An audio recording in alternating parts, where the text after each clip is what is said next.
We have two distinguished ladies who are our panelists today. I'll start with Dr. Leila Rushamba. Dr. Leila, just wave so that we can see you. Dr. Leila is a specialist in gynecology. I won't mention the other one because I always get it wrong, but it's obstetrician. She's been there for almost more than 20 years. She works here in the UK, particularly in Reading, and she has a special interest in female genital mutilation, and she has dealt with girls and women on female genital mutilation. So I think she's a perfect person to talk to us about that. Second one is Rhobi Samwelly. She's in Tanzania. She's the founder and director of Hope for Girls and Women in Tanzania. Basically, Rhobi runs a safe house for victims in Tanzania. So I think she has a direct connection with the girls and women on female genital mutilation, and she is known internationally. She's been interviewed by a number of international media organizations, including the BBC, and her safe house started in 2017. So I figure she has enough experience to tell us about her experiences. So normal rules, please mute your mics, only open when we're ready to ask questions, and I'll let you in. But also we have a section of chats so that you can start writing your questions, and then I'll read them after the presentation. So Dr. Leila will have a presentation of 10 minutes, and then Rhobi as well 10 minutes, and then we'll come to the Q&A. So I'll just say this briefly in Swahili. Tunazungumzia kuhusu ukeketaji. Kwa Kiswahili ni ukeketaji wa wanawake na wasichana. Kwa hiyo tutajadiliana kwa lugha zote mbili, Kiingereza na Kiswahili, na uwe huru kuuliza swali kwa Kiswahili au kwa Kiingereza. Unaweza ukaingia pale kwenye chat, kwenye Q&A, ukauliza swali, au baadaye unaweza uka raise your hand and then unaweza ukaliuliza kwa sauti. Wageni wetu wawili, tunaye Dr. Leila ambaye yuko hapa Uingereza, ana uzoefu katika masuala ya afya za wanawake na wasichana kwa zaidi ya miaka 20. Yuko Reading hapo Uingereza, na vile vile ameshughulika na wasichana na wanawake katika swala la ukeketaji. Na vile vile Rhobi Samwelly yuko Tanzania. Kuanzia mwaka 2017 alianzisha kama taasisi yake ambaye anawasaidia kuwaokoa mabinti na wanawake ambao wanakeketwa. Tutasikia taarifa yake. Kwa hiyo tafadhali mwe huru kuuliza kwa Kiingereza au kwa Kiswahili. So now let's start. Enough the introduction. Dr. Leila, the floor is all yours. Karibu. Thank you very much, Sister Zuhra. Well, yeah, today we're going to talk about female genital mutilation. I don't want to take any time to introduce myself because Sister Zuhra has just introduced me enough. Last time we spoke about menstruation, which I take it is the problem of our nature, our internal, which is caused by our inside nature, how we have been created. And today we decided to talk about FGM, and to me, it's like talking about our outside now. And more important is about how are we trying to change how we have been created? And the reason for that is just because we think probably there's another reason we should be different ways, or we should look differently. And for that reason, I thought instead of going straight away to talk about FGM, I thought probably it would be worth for me to start with just to talk briefly about other harmful effects that are taking place in our cultures, and not only in East Africa, but this may be happening in other parts of Africa, and probably now in all other parts of the world. I wonder, could you see my slides there? Not yet. Not yet. Yeah. Yes. No? Okay. No, so not yet. Okay, I'm just going to share my slides so that you can see it. See. Almost Could you see now? Yes. So I wanted to start very briefly to talk about, before I go ahead to talk about FGM, I wanted to talk about other harmful practices which affect our external structure. And this other one is breast ironing, which is very popular now, although it's not spoken, but this is happening in our community. And I would like to voice out, and if people think, or they have never thought this is wrong, they need to think twice when they hear about this is happening to young girls. And it's not right. So basically this is done by using any hot equipment, which could be a wooden spoon that we use to making our foods back home. It could be a stone which we use for grinding stuff. It could be the coconut shell. It could be anything which can be warmed up in the kitchen. That's where the practice most of the time takes place. And the girl's breast will get pressed down with those warm equipment. And the purpose for that is just to stop this breast from developing. And the idea is when the girls start to develop their breasts, they will attract men and they will start to have a sexual relationship. But that can be very painful. And obviously we don't know the future consequences of burning breast tissues. Obviously it's very painful. And after that, they do tie them, the girls, with the quite tight band to stop the breast from developing. The other thing I wanted to mention very briefly would be our initiation rites. And this is where the FGM is coming from, actually. There's nothing wrong about these initiation rites. Initiation rite is about being taught when the transition from becoming a young girl and becoming a woman. And within that practice, there's so many things which takes place that, in my opinion, or probably if someone else thinks in detail, is not right what is happening within initiation rites. And most of them is the girls to be exposed. You can see in these pictures, they're all just tied, probably the middle part is tied up, the chest is open, the other thighs, everything is open, they're carried out by men, they're exposed in the outside with so many people around them. That's humiliation. And that's it. I don't know how to describe it. You can see this young girl here. She's not happy with what is going on about her, but she just has to carry on because she has to follow what's been told by family members. The girls here, all their chests are out because of the initiation rite. Somebody is exposed outside with the eyes closed for hours and hours. They will be kept outside with other people just coming to witness them just because they become adolescents.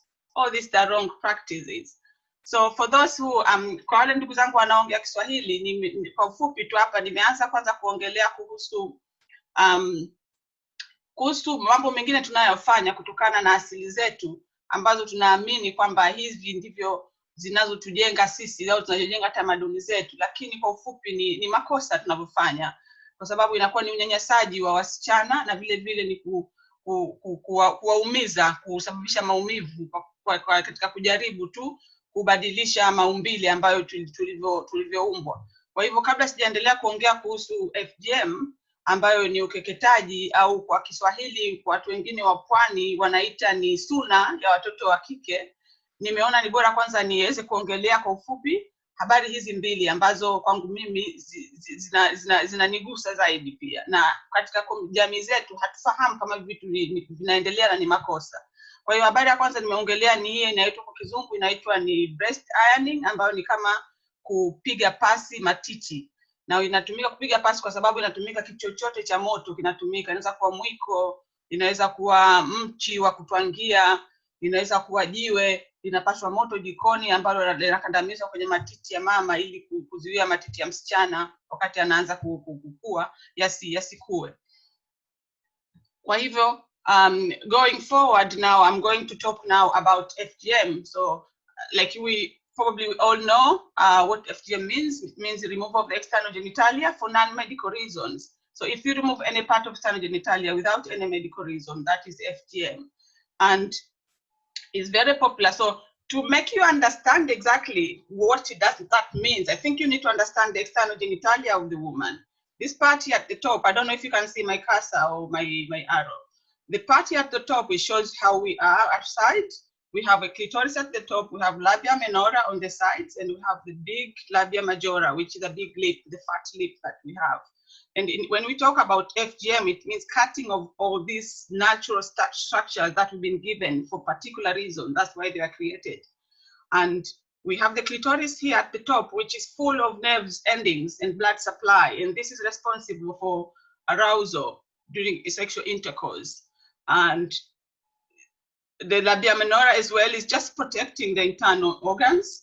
And you have the fat layer, which protects the further inside organs. So when we talk about the types of the FGM, we have the type 1 where they tend to remove the clitoris here, or they remove the back part of the clitoris, which is called clitoral hood.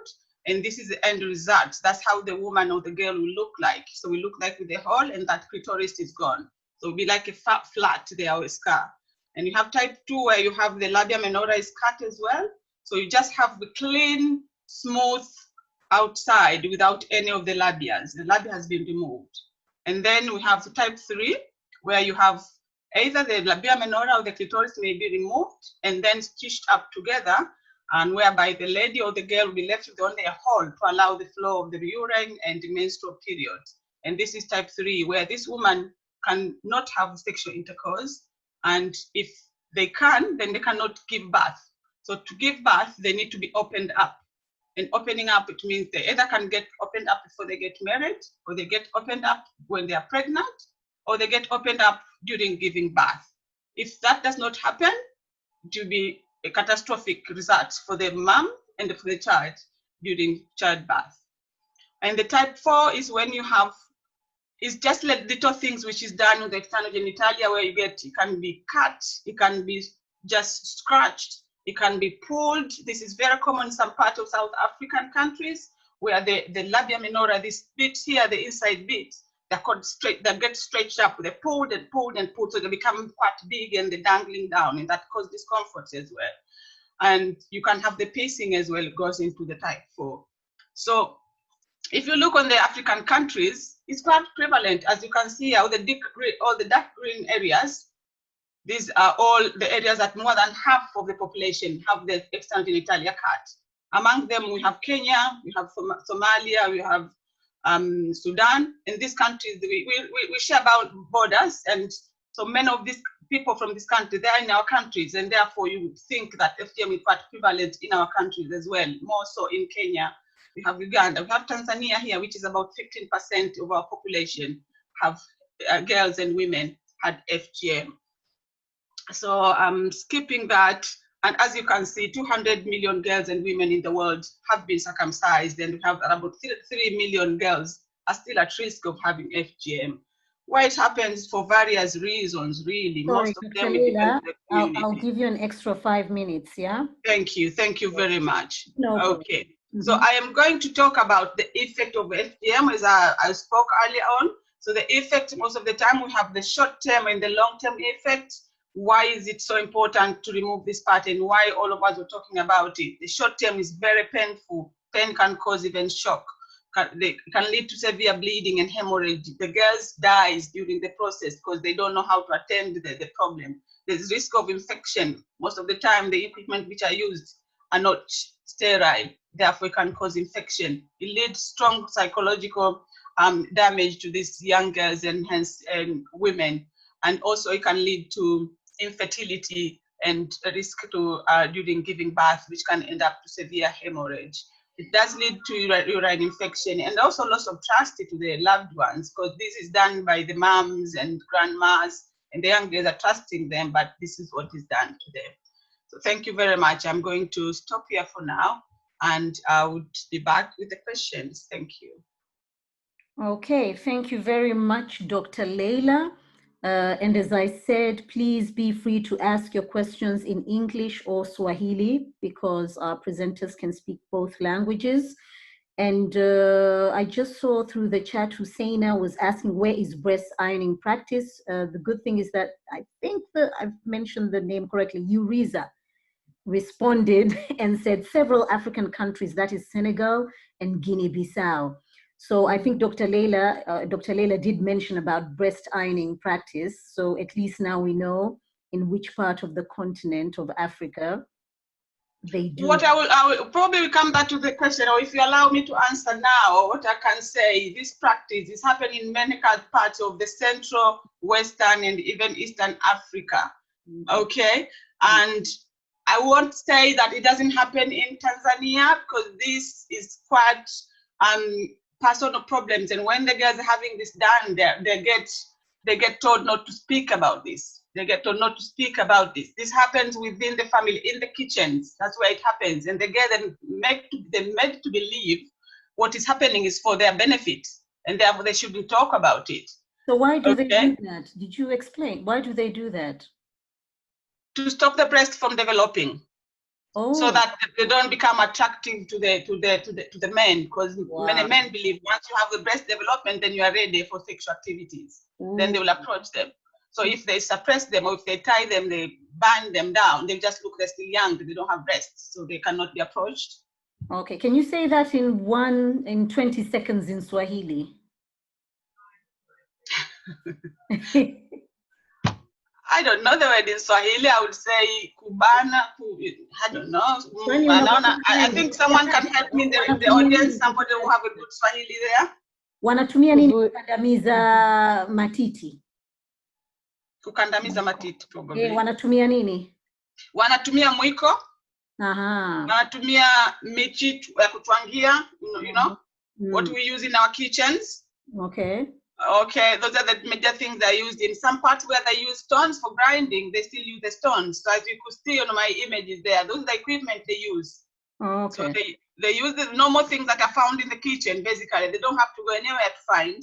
Can you see my image there? So you have even coconut shell, basically, just get warmed and in the kitchen, and then they apply. You can see here you have this is the stick that we use for pounding, you know. Yeah. In the kitchen. It's very common in Cameroon, very common in Cameroon. About, you're told it's more than 80% of Cameroonian girls are having this done.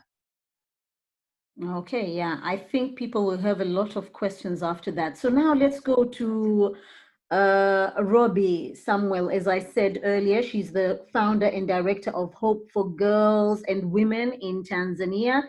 She has a safe house. She runs a safe house for victims of female genital mutilation. So Rhobi, karibu sana. Thank you very much, Zuhura, for this opportunity. As I have been introduced by Zuhura, I'm Rhobi, but through my slides, addition to that, I was invited to speak at the UN General Assembly in 2018, and I also organized a mapathon at UNFPA. Yeah.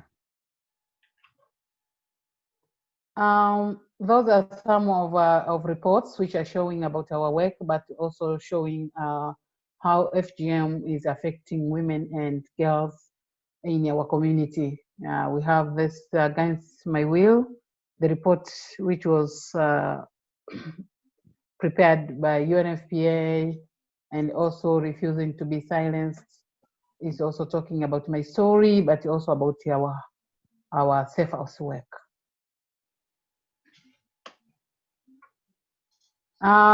Through this fight against FGM, we also have a film, a documentary called In the Name of Your Daughter, which was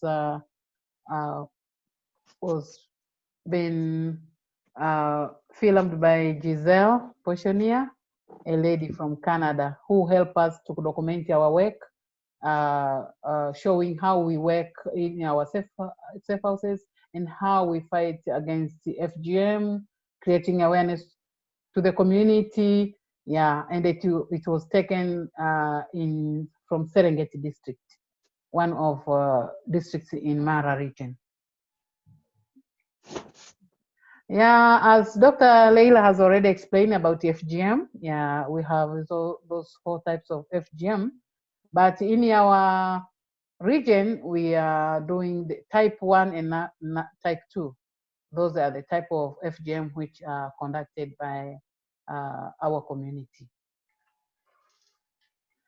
I'm from Mara region. As we see the prevalence of FGM, according to this data of 2016, Mara region was 32.096%, the prevalence of FGM.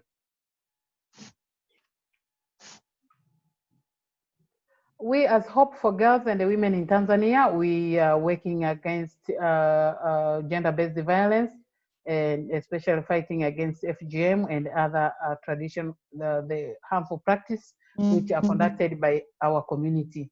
What we do, we do community outreach. We also support the local activists. Also, we run safe houses and etc. And on the side of community, what we do, we are protecting women and girls' rights. We work to promote and protect the rights of the girls and the women by educating them about their rights, including their sexual and reproductive health and their rights, and their rights to live free from FGM and all forms of violence. And also we do alternative rite of passage, where we hold alternative rite of passage programs where girls learn about their culture and the sexual and the reproductive health and the rights. The alternative rite of passage culminates in graduation ceremony to work girls transition from childhood to adulthood, but without the cutting. And in working with the community, we are using different approaches to reach the community. We do the traditional dance festival. We do community dialogue. We use film screening to create awareness on the effects of FGM and other harmful traditions. And we do meetings.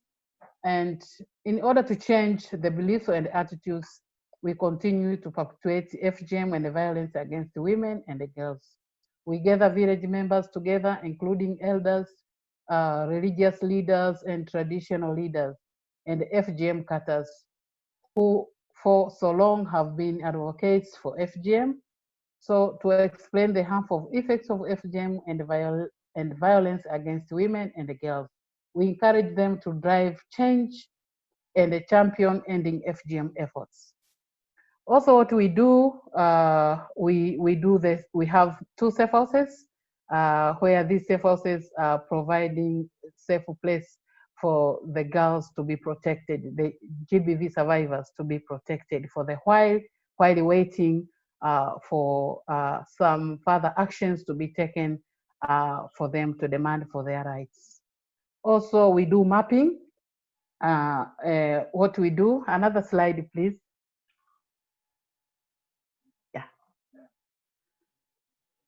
We do mapping where we trained 87 digital champions who were trained how to add different places in the map to map even the safer places and the risk and unsafe places around the villages, so that the girls could escape or could protect themselves in a safer place while waiting for the rescue from the police gender desk or the social welfare. And this also we have you see school programs, etc. And also another slide. Yeah, it's about mapping. These are some of our volunteers who are doing mapping in the villages, adding different places, adding some social services which are found in their villages. Yeah. Sorry. Yeah. So, Sorry, I went too fast. Yes. Another slide.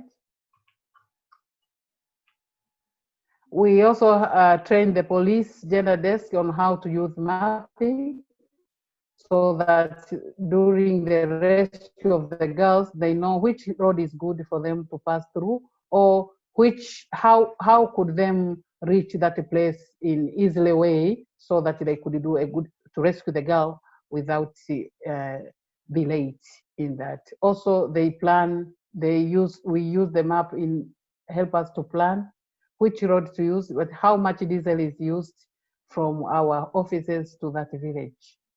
And through these digital champions, we have taught them how to report the gender-based violence cases from their villages using this ODK. ODK is a free open source map, works offline. Yeah. Also, these digital champions, they are also helping in doing a follow-up for the girls who have been taken back after the reconciliation been done.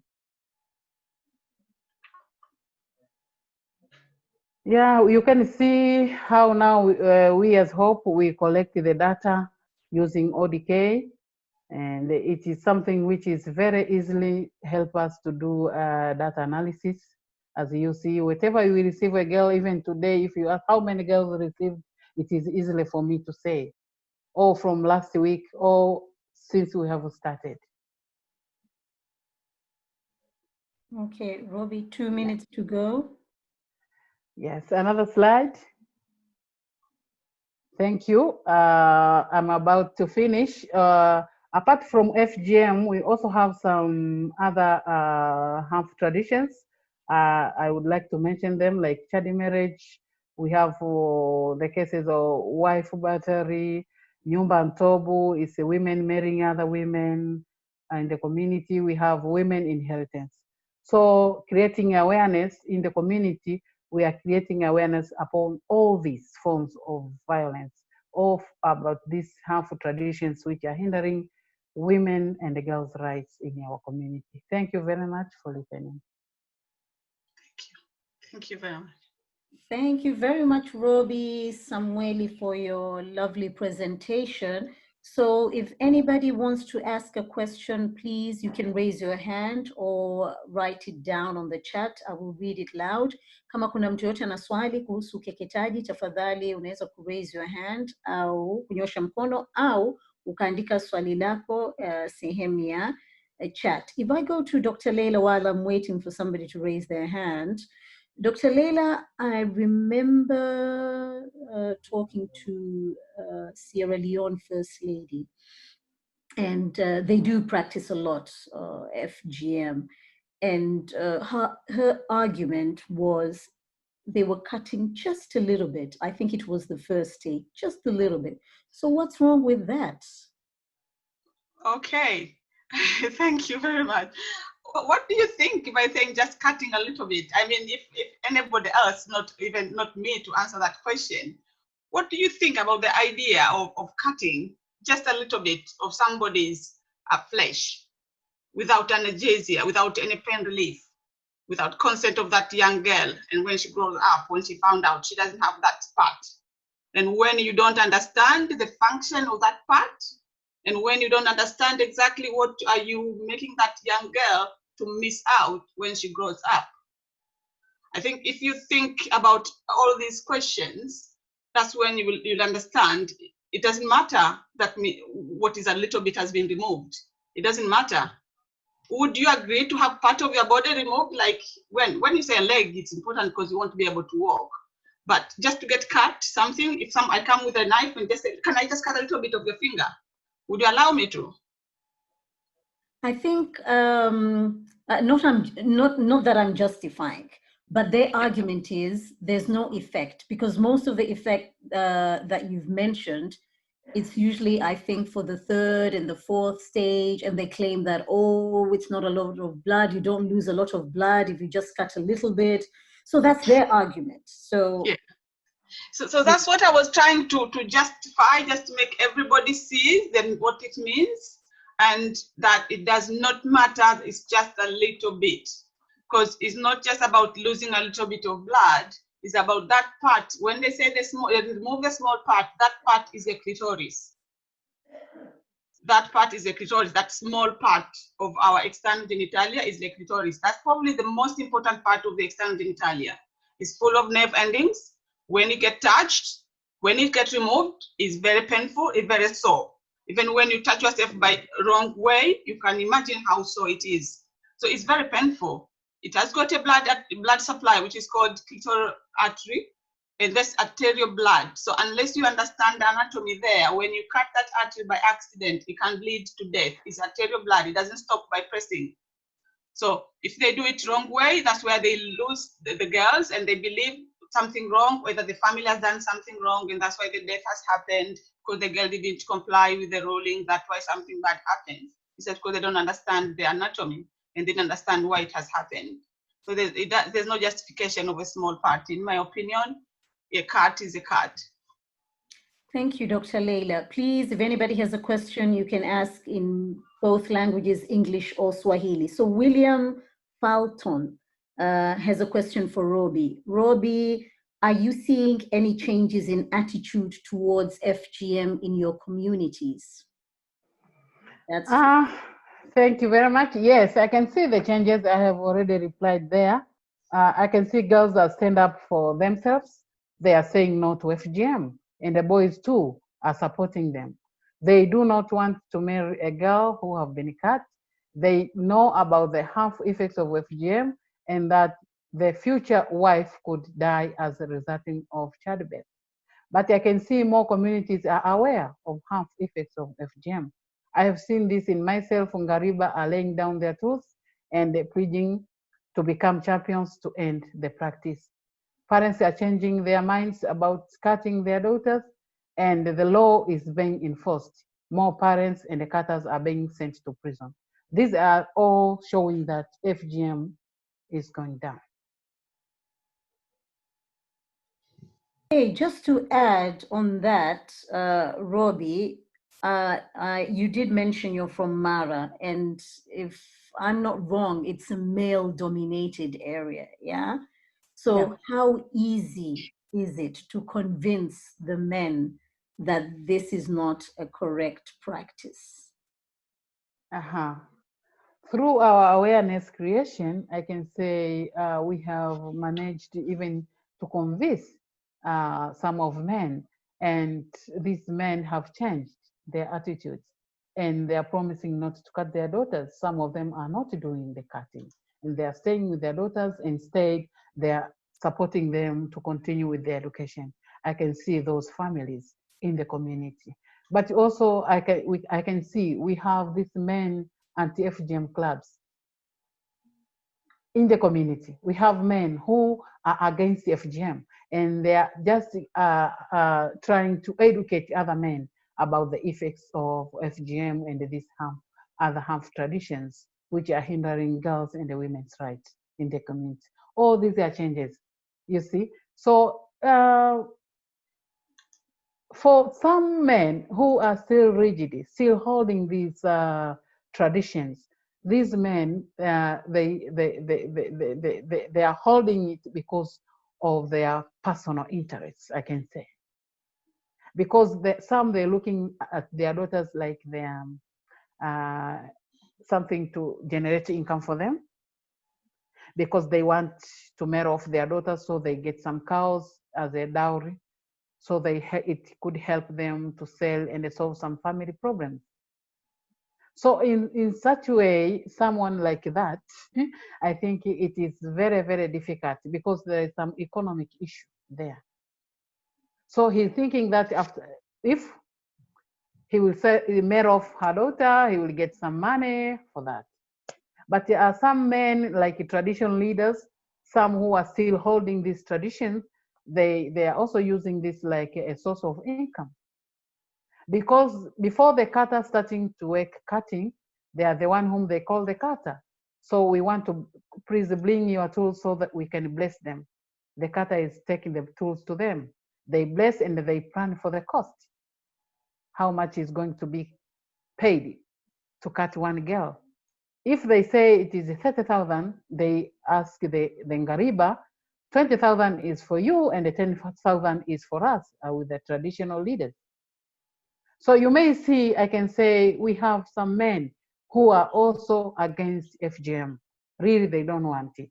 And they're helping us in the fight and creating awareness to the community. Thank you, Rhobi. I have seen somebody has raised their hand, but before that, somebody wrote a message, KK. I think that should go to Dr. Leila. How does it affect their sex life? Thank you. That's a very interesting question to ask, because when we say how it affects their sex life, really, some of these women, they don't know even what they are missing, because they don't know what to expect as when they have that structure. So when you talk about this is affect their sex life, or if you ask them whether have you got any problem now you had the FGM, they would say no. And the answer to that is because they don't know what is otherwise would have been. But we know the function of the clitoris is enhancing sex, is sexual arousal. That's where you get the pleasure of the sex. That's when, as a woman, you feel when you want to experience that act of marriage, basically. And when you don't have it, you are not going to have any feeling like you would initiate. We are living in the world that women need to have that feeling so that they can have a certain mutual relationship, not like the initiation coming from the man and the woman is just a receiver. If the woman is not an initiator or they're not willing to have that act, it ends up in a domestic violence. Because we know men, there's no any happy relationship for most of the men without the sexual activities. And when the woman doesn't want it, that is the beginning, is the initiator of domestic violence. But when you don't want it, I don't want, I want, it end up into the fight. So this is a build-up of problems within the marriage. And that's why when we just ask what do they miss, they don't know actually what they miss because they don't know what is normal. Okay, I have a quite sensitive question here, but I'll have to ask it anyway. The same KK is asking, does it mean they don't come? The answer is most of them, they will pretend. When you talk to them, it's very personal. And most of them, they will say, you just do it because the husband wants it. So they just have to be received the end to have, because they know as a wife, of course, they went through the initiation, right? They have been taught that this has to happen, whether you want it or not. And also you want to have peaceful life. You love your partner somehow. You need to find a way of pleasing. So they just have to pretend. Some men, though, who have learned about the effect of this, they have gone together to work with their wife to find another way of pleasing their wife and making the happy life with them. So there are some other countries like Sierra Leone, country like Guinea, where we have so many activists. Even their men come to the meeting and the conference, which they speak out how they've come to terms to help their partners so that they can have a better life because they don't have any feeling about it. Thank you very much, Dr. Leila. I'm sure KK is happy with that response. So now let London Black Women's Project, I think, has raised her or his hand. So please, you can open your mic and ask your question. Good evening, everyone. I work for London Black Women Project. Thanks for the invite. Rhobi, I'm going to I just want to find out what you're doing about the 16 days of activism which we are doing now, which is done in the hall.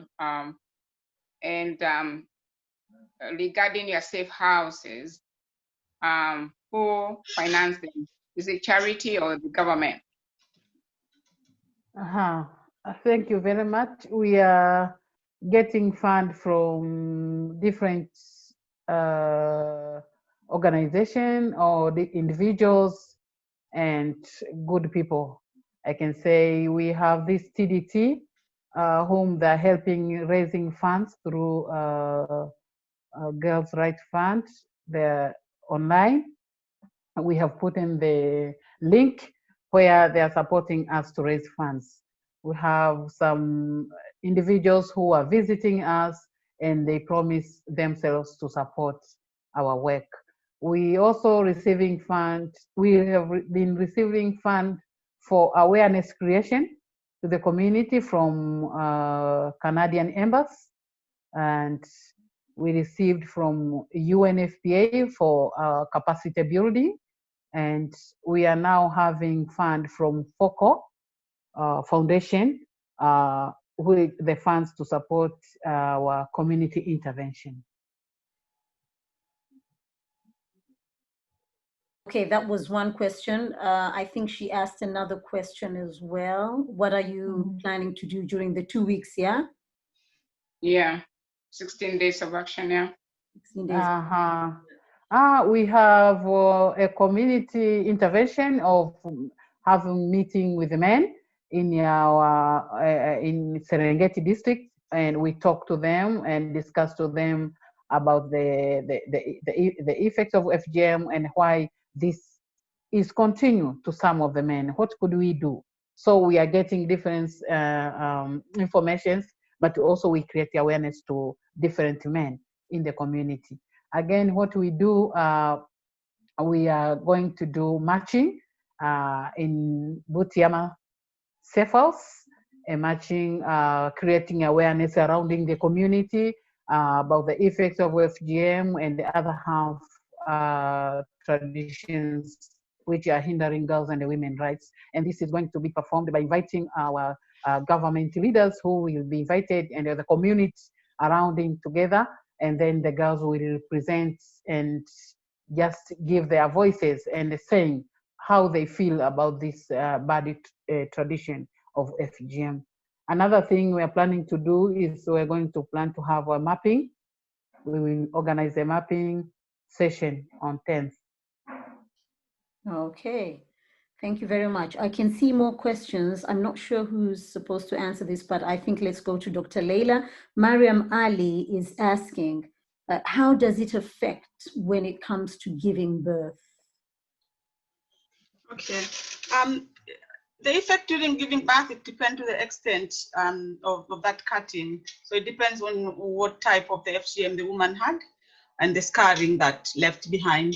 The most severe form of FGM is type 3, as I showed earlier, where you get the external genitalia completely closed, and that means there's no passage of the baby to come out. So this is oh, sorry, can you see my?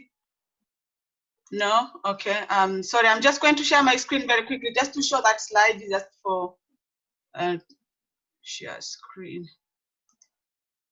Okay, can you see it now? Yes, we can see it. Right. So yeah, so this is type 3. As you could see here, probably I did it very quickly. So you can see how it's completely closed here. So the baby cannot come out. Basically, you have obstructed labor.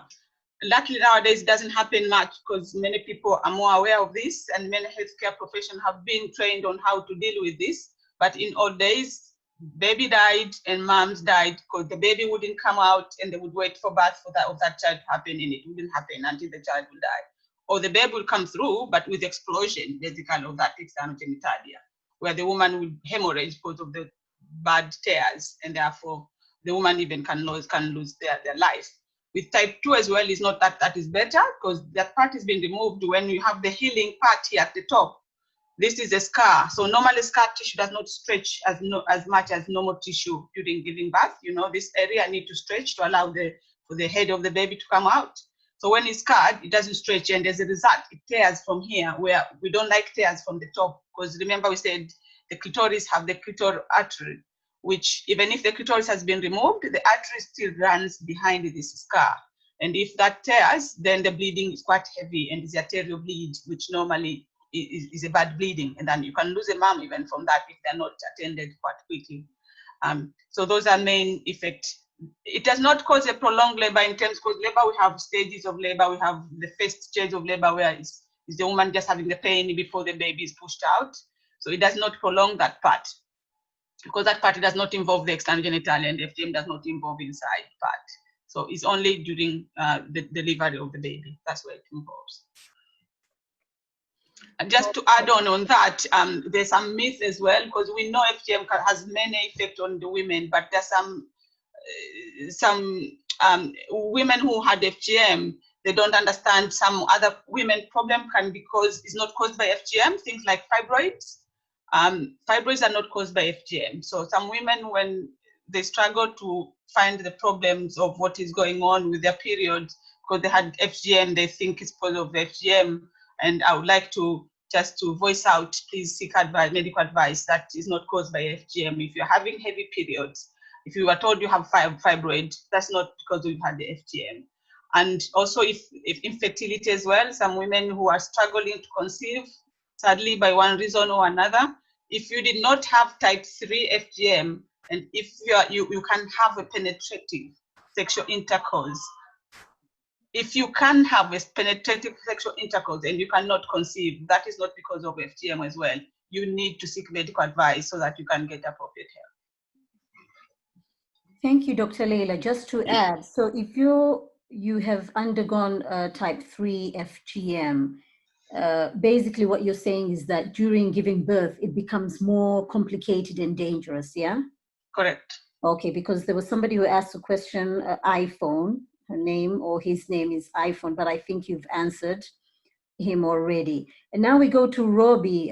Uriza is asking, what services are there available to those women who have gone through FGM in terms of finding new ways of sexual pleasure? In Tanzania, there is no. We don't have any service about that. Can I answer that?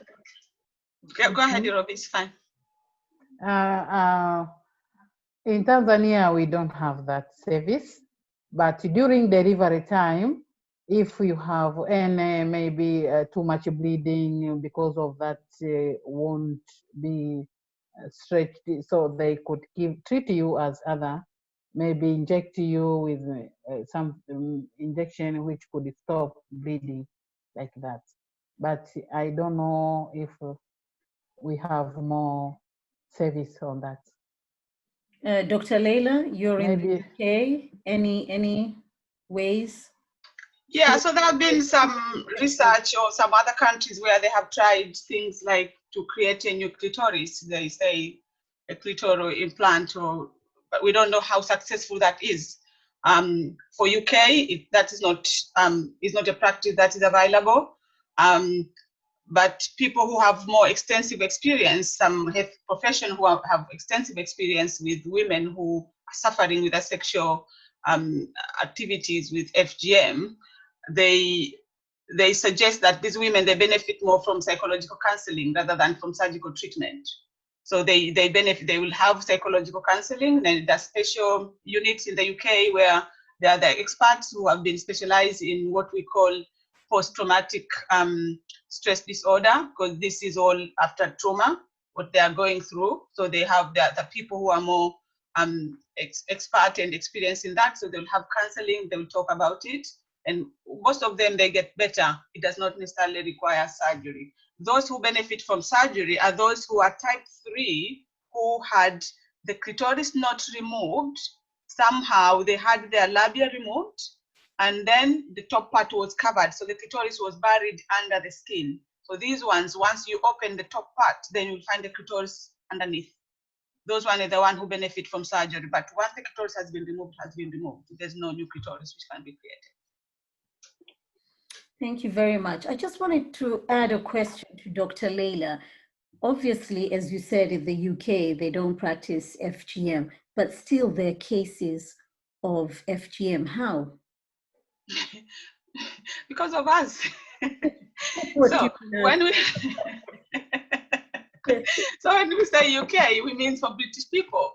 That's what it means, but it's not UK as a country, because UK is a diverse, country. So there's so many people from different parts of the world who we came with our cultures, and that's why we find FGM all over the world. So there's no country in the world that FGM is not practiced. FGM is practiced in Canada, it's practiced in Australia, in New Zealand, in America, in UK, all over is practiced. I didn't prepare my slide about the prevalence of FGM in the UK. I thought we don't need that, but it's very popular. I live in Reading, and some parts in the UK in particular, they're very high risk area. Reading is one of them, I suppose, because of the community. There's Kenyans in Reading, there's a lot of Sierra Leone's, there's lots of Gambians, Sudanese. So that makes Reading to be a high risk area. And hence, I work in that area as well, seeing women who were affected when they're pregnant, so that you can make a plan during the pregnancy journey and during giving birth. There are some places like Bristol, where you have lots of Somalis. There are places like London, which you have, again, Somalis in one part of London is like populated with whole Somalis. Some part you have lots of West Africans. So UK is quite common. FGM is very common in UK, and hence it's a big issue in UK as well, and hence the laws. The law of FGM to prohibit FGM in UK started since 1985. That's when the law was put to prohibit FGM. So it's that long. It's known that FGM is practiced in UK. Thank you very much. Any other questions, please? If you want to ask a questions, we don't have much time, but I would like to ask Rhobi. I know we talked about how difficult it is to convince men, but what about women? Because I believe the ones who are involved in cutting the women are women. Yeah, so don't you think we're supposed to educate the women first before you actually educate the men? Thank you, Zuhura. Our programs are always targeting both, especially women and men together. But women, as we know that, yes, we have some of women who are doing this cutting, but most of women, they don't want this cutting. Through our community dialogue, through the way we create awareness and programs to schools, in our safe houses, we are receiving these girls. And most of the girls, they are supported by their mothers to escape FGM. You can see how these women, they don't want this cutting. Because of the patriarchal system, this is why women, they see if they talk in front of their husbands that I don't want my daughter to be cut, maybe there will be a fight against her. And she may be chased away from her family because of that, because the husband is targeting something to gain from their daughter. So most of women, they are just supporting their daughters to escape FGM. Oh, okay. So things are changing. And why these women are keeping sometimes quiet. Sometimes if we empower these entrepreneurship skills and empowering them, generating income to stand for themselves, these women, they will protect and defend their daughters. Okay, I can see on the chat, Euriza saying, and family members do take their girls back home to do the cutting there. So I think with other traditions, it's really serious. Yeah, so they actually take families back home. And London, a Black women who just asked a question said, many cultures from Africa here in the UK bring their own women to do FGM indoors. It's unlawful in UK, but summertime it happens a lot. So I'm just wondering, for those who bring women all the way from Africa to the UK, probably the parents approve on that. So maybe not all parents disapprove, but some approve. Dr. Leila, I don't know whether you have experienced any girls or women coming to you and complaining that although I'm in the UK, but yeah, my parents are forcing me to undergo FGM. Oh yeah, I've experienced some young moms who were quite stressed when they have baby girls because their family, they were stressing them out. They should take the girls home to their home country so they can get initiated. And yeah, it happens. And one of the other things that I've experienced is the women who, without their permission, when they go for holidays and they get their daughters initiated without their permission, when their grandmas take them to the market or they take them for sleepover, they sort them out before they bring them back. The problem is when that happens to those moms, sadly, when they come back to UK, if it's found that the mom will be persecuted. Luckily, when this kind of case, when I came across these cases, these women, they were first time to move to UK, and therefore I don't know what the outcome of that case ended, but the law didn't cover her then because that happened before she migrated to UK. So somehow it was a bit of a complicated case. So it can happen either way. So this particular woman said it was not her interest, she didn't allow, but it was done. So it can happen.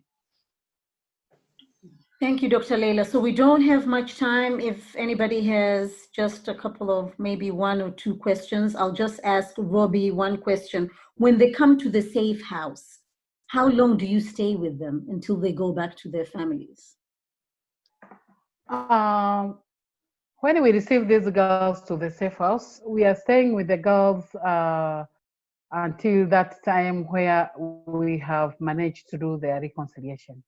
Like now, like I say, we have started the seasonal cutting, and the girls are going to stay to the safe house for 7 weeks. After then, we do reconciliation to their families. We do it in collaboration with the police gender desk, the social welfare, and the psychologists who we invite to do. We visit these families, we talk to the parents. each one face to face, telling them the effects of FGM, that the FGM is illegal in your country, they should stop it. And sometimes we succeed to some of the families, they accept their daughters back, but some, they are refusing to accept their daughters back. So for the parents whom they don't want to receive their daughters back, we stay with them to the safe house. For those who accepted, we take them to their homes and we sign them the consent form. So obviously the girl will stay for that time, like 7 weeks. But after, for those who are remaining, now, after every 3 months, we do a follow-up to those girls who have been taken back. But also we revisit again those parents who refuse to accept their daughters back. So we continue with reconciliation, talking to them until they agree. So for that time, we are supposed to take the girls to school if they're supposed to go to school. Or if they didn't have an opportunity to continue with further education, we join them with our vocational class, where they learn tailoring, entrepreneurship skills. We take them to hotel management and hospitality, etc. Some they learn driving, etc. So for these courses, they are staying for 1 year. But if they graduated and we already reconciled with their families, we take them back. Very interesting. So there's a lot of discussions and meetings. So there's Leila Ahmed. I think, Rhobi, you can respond to that as well. Leila Ahmed says, I live in the UK and an aspiring midwife. How can I educate my own family from Somalia on the dangers of FGM when 90% of them practice it? That's a tough one, yeah? Dr. Leila? Yeah, I can respond that, Leila. Yeah, but I can say, I think you have to create awareness. You have to teach them about the effects of FGM. Even me in my community, it was very, very bad. But now I'm happy. I am talking on it. I'm telling them about the effects of FGM, telling them the truth, the way we feel. We are women whom we have undergone the cutting and how we feel. Even in the community, women are saying, if they could be young girls now, they could not agree to be cut. So I think it is our chance to talk about this harmful tradition. Do not be afraid that many people are doing it, but they have to start. You know, changing is slow, but one day FGM will be history. We are not allowed to keep quiet. We need to talk. We need to create awareness. We need to educate our people about the effects of FGM. Because I can say the traditional leaders, they are the one whom they are forcing. They are drivers of FGM. But they are not feeling any pain in this cutting. I don't know. Dr. Leila, can you help more? So the way I understood it. Well, thank you very much, Rhobi. I could hear how you answer that question very from deep inside your heart, really. And that's what I would suggest. I would want Leila to feel the same. I think you need to feel the way Rhobi is feeling about FGM, Leila. You need to think about that part of your body which has been removed without your consent. You need to think with the effect of that part. You need to think that how much your moms or your grandma knows about it. For them, they didn't know. They didn't know. They thought they're doing the right thing. They thought they're doing for best interests, according to the knowledge that they had. Now you have more knowledge than what they have. And I'm sure if you sit down and talk to them, they will understand you, and that will be the stepping stone for you. There's so many people out there in London of your background who are advocates of FGM, and they believe starting from grassroots is the best way to eradicate FGM. So you can be one of them. And you just need to talk to your family and educate them, educate about the external genital, educate what it means, and educate why they shouldn't do it. I'm sure they will understand. So basically, she shouldn't give up. It's not going to be at all. easy, but she can do it, yeah? She can should do start it somewhere. Okay, iPhone, well, I'm going to call her or him iPhone, is saying, sorry about type 3 FGM. I think that's for Dr. Leila. Are they able to have sex? As I can see, the whole place is closed. Okay, the whole place is closed. Yeah, the whole place is closed. That's the word, to be honest. So some of them, they can't until when they're opened up, and that's the whole idea about it. So they get closed, so they cannot have sexual intercourse outside marriage. So for those communities who perform this, it's not many communities like Somali, Sudanese, Eritrea. These are the communities which perform type 3. They have a specific name for it. And these girls, they will get opened up before their first night. They will get opened up before their marriage to allow the sexual intercourse. Some of them, they will have a type 3, but not as narrow as that as well, which they can still have, but it's quite narrow. So it's like forceful. And for them, it's normal. That's how it should be. The sexual intercourse, that's how it should be, painful sexual intercourse, if you know what I mean, because they don't know the not painful one. So they would expect that. That's how it should be, and they will carry on with their life, and they will conceive with it. We open up when they want to give birth, when they're pregnant. So they will come, and you look at it, and you wonder, how did she get pregnant through this? So they can still have sex through the small opening, which you get stretched as the repeated act. It gets stretched just to allow that much until when they come, when they're pregnant, we tend to open it up when they're still pregnant to allow for easy examination, and also to avoid that when they come into labor, in case they don't make it to the hospital, to save mom and baby. So it can be opened. All right. Oops. Oh, it's open. Thank you very much. I think we only have 2 minutes left. So Mary Otuku says, sorry for joining late. I work with Forward in the UK, providing support for FGM survivors in the UK. Forward does a lot of advocacy work with African communities in the UK, and she left her website. So I think, Leila, you can get in touch with Mary as well. And London Black Women Project says, well done, Rhobi. That's powerful. Women need to be empowered to stand up and voice their feelings. And Husseina was suggesting that you should start conversation with the community. So Leila has responded already. She's happy and she will definitely raise awareness. So thanks, Rhobi and Dr. Leila, for your insights. And yes, so I think we did start a little bit late and we are finishing a little bit late. Thank you very much, everyone. I hope you're all happy. Special thanks to Rhobi Samwelly, who is running Safe House in Mara region in Tanzania, helping victims of female genital mutilation, women and girls. And also Dr. Leila. Dr. Leila is a specialist in gynecology. She has a special interest in FGM. She has dealt with girls and women as well who have undergone FGM. She resides in the UK. I really appreciate for all the questions that were all asked. I believe they were all relevant, and I hope you all appreciate the answers. You are happy with them. So until another time, we have these sessions once per month with different topics on women's health. So sorry, I forgot what we're going to discuss for next month, but don't worry, you'll get the posters. We'll send them to you. So thank you very much, and you all have a lovely weekend. Thank you. Thank you. Thank you.